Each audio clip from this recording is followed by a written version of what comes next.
Hello friends, কেমন আছো তোমরা? আশা করি তোমরা ভালো আছো। আজকে আমরা প্রিপোজিশন থেকে এমসিকিউ প্র্যাকটিস করব। প্রিপোজিশনের এটা 8 নম্বর ভিডিও। তো চলো শুরু করা যাক। প্রথম প্রশ্ন কী আছে? Mita came dash me and asked what the time was. Mita আমার কাছে এলো এবং জিজ্ঞাসা করলো সময়টা কী।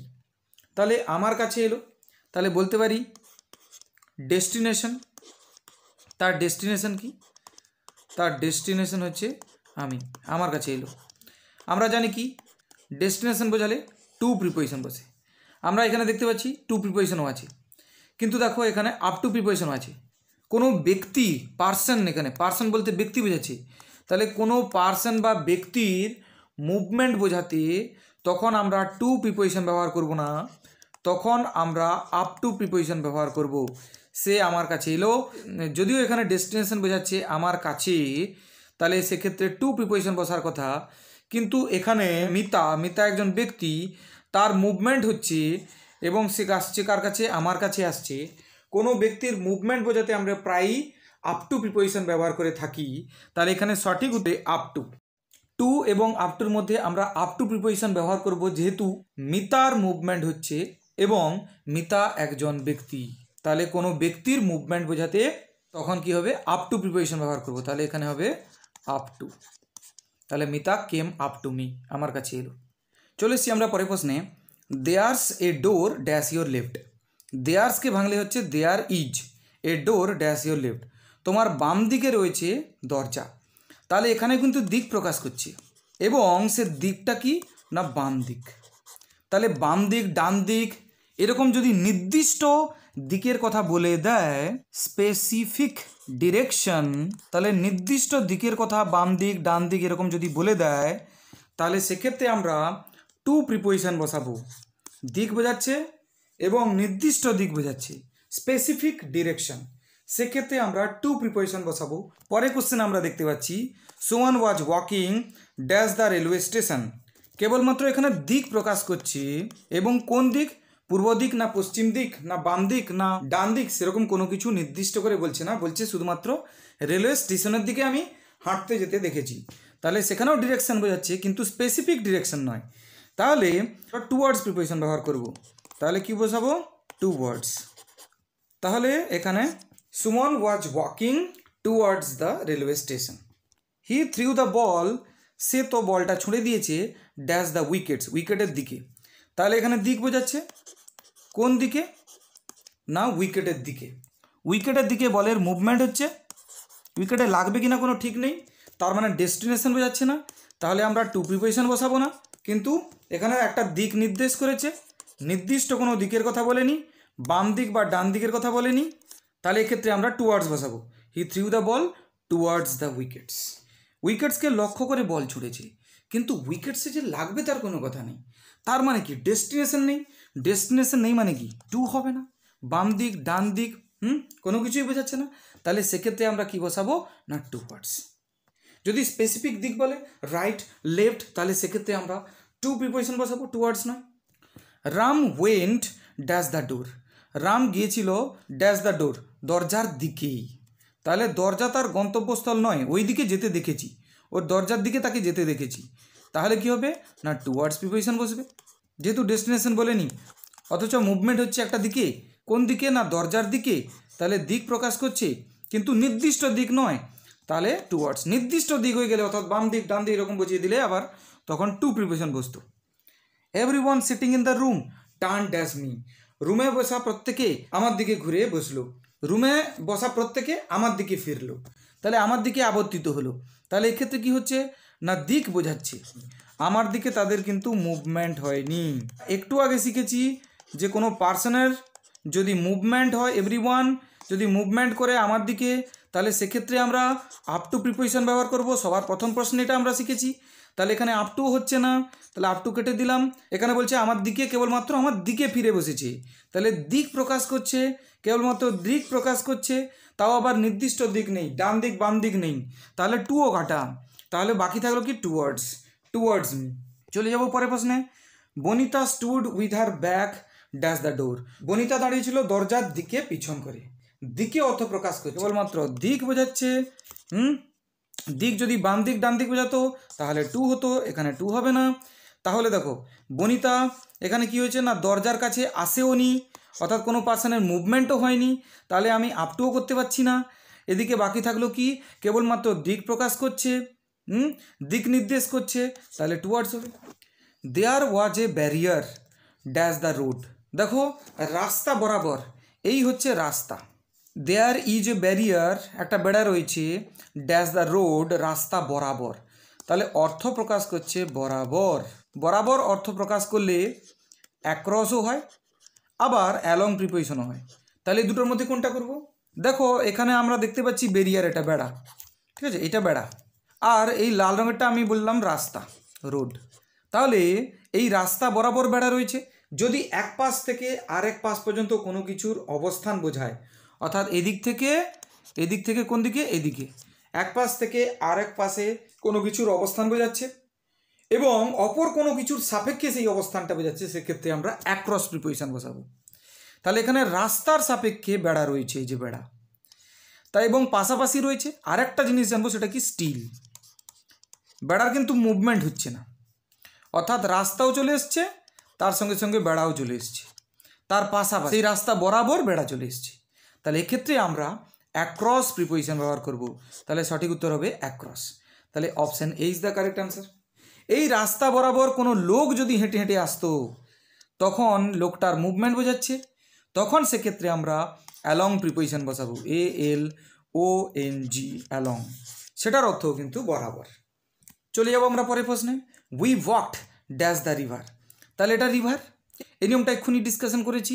এই নদী বরাবর, ধরো এই পাশে আমরা 3-4 জন মিলে বেড়াতে গেছিলাম, হেঁটে হেঁটে হেঁটে হেঁটে সাইড দিয়ে নদীর পাড় দিয়ে আমরা ঘুরে বেড়াচ্ছি, তাহলে এখানে কি হচ্ছে, মুভমেন্ট হচ্ছে, তাহলে এটাও কিন্তু অর্থ প্রকাশ করছে বরাবর। তাহলে এরকম বরাবর অর্থ প্রকাশ করছে এবং মুভমেন্ট বোঝাচ্ছে। যদি স্টিল না থাকে, যদি মুভমেন্ট বোঝায়, তখন সেক্ষেত্রে আমরা অ্যালং প্রিপোজিশন ব্যবহার করব। তাহলে এখানে সঠিক উত্তর হবে অ্যালং। বোঝা গেল কিনা? চলে যাব আমরা পরের প্রশ্নে। I followed mister Sanjib dash the corridor, তাহলে বারান্দা বরাবর আমি তাকে ফলো করেছি, এটা বারান্দা, আর বারান্দা বরাবর আমি ছুটে ছুটে ছুটে ছুটে তাকে ফলো করেছি। তাহলে সেক্ষেত্রে কী বোঝাচ্ছে, এখানেও মানে কিন্তু বরাবর অর্থ প্রকাশ করছে, বরাবর অর্থ প্রকাশ করছে এবং তার সঙ্গে সঙ্গে কী বোঝাচ্ছে, মুভমেন্ট। তাহলে দুটো মিলে কি হবে না অ্যালং প্রিপোজিশন বসবে। তাহলে সঠিক উত্তর হবে অপশান সি।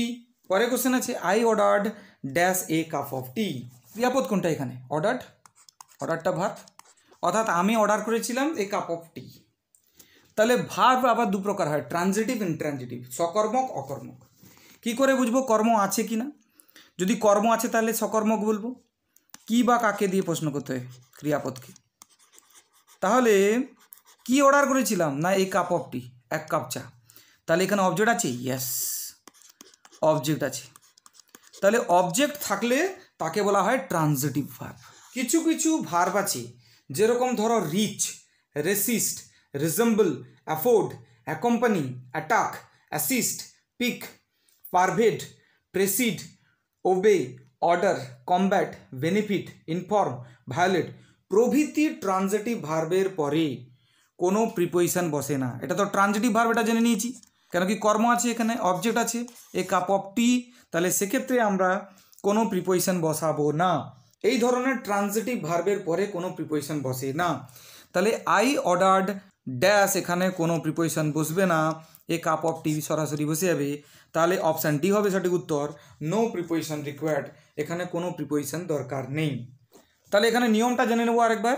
যদি রিচ ভার্বটা থাকে, যদি রেসিস্ট ভার্বটা থাকে, যদি রিজেম্বল থাকে, অথবা অ্যাফোর্ড, অথবা অ্যাকম্পানিং, অ্যাটাক, অ্যাসিস্ট, পিক, অথবা পারভেড, অথবা প্রেসিড, অথবা ওবে, অথবা অর্ডার, কমব্যাট, অথবা বেনিফিট, অথবা ইনফর্ম, অথবা ভায়োলেট প্রভৃতি ট্রানজিটিভ ভার্বগুলোর পরে কোনো প্রিপোজিশন বসবে না। তাহলে এই সব ভার্বগুলো যদি থাকে, এই সব ট্রানজিটিভ ভার্বের পরে কোনো প্রিপোজিশন বসে না। ইরান অ্যাটাকড পাকিস্তান, দেখি এখানে অ্যাটাক কি এর লিস্টে আছে, ইয়েস এই যে অ্যাটাক আছে, এটা কি ট্রানজিটিভ ভার্ব? ইরান অ্যাটাক করেছিল। কি অ্যাটাক করেছিল বোঝা যাচ্ছে না। কাকে অ্যাটাক করেছিল? পাকিস্তানকে। তাহলে অবজেক্ট আছে মানে ট্রান্সিটিভ ভার্ব। ট্রান্সিটিভ ভার্ব যেহেতু, তাহলে এরপরে কোনো প্রিপোজিশন বসবে না। তাহলে এখানে সঠিক উত্তর হবে অপশান ডি। চলে যাব পরের প্রশ্নে। It took them 3 hours to get dash home. It took them 3 hours, 3 ঘন্টা নিয়েছিল টু গেট ড্যাশ হোম, বাড়ি পৌঁছতে। যদি গো বা গেট ভার্বের সঙ্গে হোম কথাটা থাকে সেন্টেন্সে, সেক্ষেত্রে আমরা কোনো প্রিপোজিশন বসাবো না, এখানে কোনো প্রিপোজিশন বসবে না। তাহলে it took them 3 hours to get home, সরাসরি হোম বসে যাবে, এখানে কোনো প্রিপোজিশন লাগবে না। কেন কি এখানে গেট ভার্বটা আছে, তাহলে গেট বা গো ভার্বের সঙ্গে হোম যদি থাকে তাহলে কি হবে? কোনো প্রিপোজিশন বসবে না। কিন্তু ওই হোম শব্দটির আগে যদি কোনো প্রোনাউন বা অ্যাডজেক্টিভ বা কোনো ফ্রেজ থাকে, তারপরে যদি হোম থাকে, সেক্ষেত্রে প্রিপোজিশন বসে বাক্যের অর্থ অনুযায়ী। যেরকম সি ওয়েন্ট, সে গিয়েছিল, হিজ হোম। এখানে আমরা দেখতে পাচ্ছি হিজ যে কথাটা এখানে কি না হোমের আগে বসছে। হোমটাকে নাউন, নাউনের আগে বসে নাউনকে যে বিশেষিত করে তাকে বলে অ্যাডজেক্টিভ। যেহেতু এটা অ্যাডজেক্টিভ, কি অ্যাডজেক্টিভ না হচ্ছে তার বাড়ি। কার বাড়ি না তার বাড়ি, তার অধিকারে বোঝাচ্ছে। অধিকারে বোঝালে কি হবে? পোসেশন। পোসেশন প্লাস অ্যাডজেক্টিভ হলে সেই অ্যাডজেক্টিভকে বলে পোসেসিভ অ্যাডজেক্টিভ। যেহেতু হিজ একটা অ্যাডজেক্টিভ, তারপরে যেহেতু হোম আছে, তাহলে হোমের আগে কোনো প্রোনাউন বা কোনো অ্যাডজেক্টিভ বা কোনো ফ্রেজ থাকলে তখন আমরা জানি প্রিপোজিশন বসবে। এখন আমরা দেখছি সে গিয়েছিল কোথায় না বাড়ি। বাড়ি যেহেতু বোঝাচ্ছে ডেস্টিনেশন, ডেস্টিনেশন বোঝালে কি হয় না টু, তাহলে she went to his home.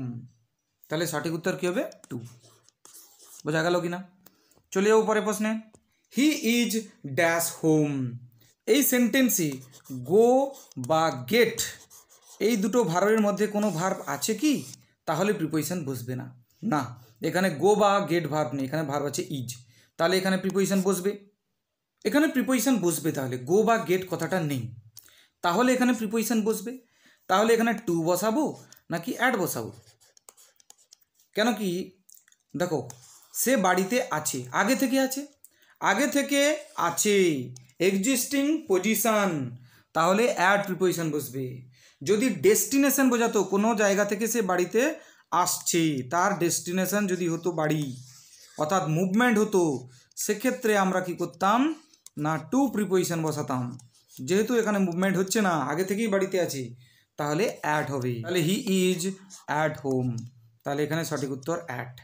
Two তো এখানে হবে না, টু হচ্ছে যদি বাড়িটা তার ডেস্টিনেশন হতো, কোনো জায়গা থেকে, দোকান থেকে বা বাজার থেকে সে বাড়িতে আসছে, তখন টু প্রিপোজিশন বসতো। প্রিপোজিশন থেকে মোটামুটি যতগুলো নিয়ম ছিল, সেই নিয়মগুলোকে আমরা উদাহরণের সাহায্যে বোঝার চেষ্টা করলাম। প্রিপোজিশন অনেক বড় একটা চ্যাপ্টার, এই চ্যাপ্টারে আরও অনেক কিছু আছে। অ্যাপ্রোপ্রিয়েট প্রিপোজিশন আছে, একটা নির্দিষ্ট শব্দ, যেরকম ধরো অ্যাফ্রেইড। অ্যাফ্রেইডের পরে কি হবে না অ্যাফ্রেইডের পরে অফ প্রিপোজিশন বসবে। অ্যাফ্রেইড থাকা মানে অফ প্রিপোজিশন বসে। তাহলে অ্যাফ্রেইড কথাটার সঙ্গে একটা নির্দিষ্ট ওয়ার্ডের সঙ্গে একটা নির্দিষ্ট প্রিপোজিশন যখন থাকে এবং সেগুলোকে আমাদের মুখস্থ করতে হয়, সেগুলোকে বলা হচ্ছে অ্যাপ্রোপ্রিয়েট প্রিপোজিশন। এখন ক্লার্কশিপ পরীক্ষার আগে আমরা কেবলমাত্র প্রিপোজিশনের কিছু রুলস জানলাম আর সঙ্গে সঙ্গে প্র্যাকটিস করলাম। তো এই ভিডিওতে আমরা আপাতত প্রিপোজিশন চ্যাপ্টার পড়া শেষ করলাম। এখানে অ্যাপ্রোপ্রিয়েট প্রিপোজিশন এবং প্রিপোজিশন সম্বন্ধে আরও অনেক কিছু প্র্যাকটিস আসবে, সেগুলো অন্যান্য চ্যাপ্টার পড়ার পরে। যদি ভালো লেগে থাকে তাহলে সাবস্ক্রাইব করুন, শেয়ার করুন বন্ধুদের মধ্যে এবং লাইক করুন, কমেন্ট করুন। Thank you very much.